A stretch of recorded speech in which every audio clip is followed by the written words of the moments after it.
বাবার সঙ্গে যখন মায়ের ঝগড়া হয় তারপর যাচা হয়। তুমি এই ভেজা টাওয়ালটা আবার বিছানার উপর রেখে দিয়েছো কেন? একটু দূরের উপর মেরে রাখলে কি এমন হতো? যত সব 20 বছর ধরে একই জিনিস, কথাই আছে না, নিজেরা সিগনেচার কোনোদিনও বদলানো যায় না। একটু অফিস যাই বলে মাথা কিনে নিয়েছে।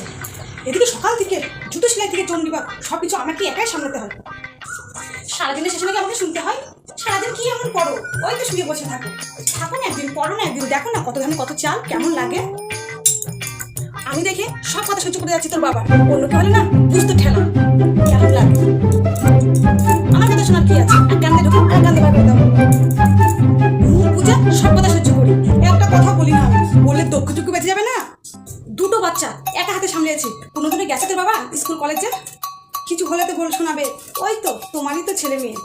আর ভালো কিছু হলে দেখতে তো হবে কার ছেলে মেয়ে। তোদের বাপ বলছে তোরা কেন বাকি থাকবি, তোরাও বল। আমার যে তোদেরকে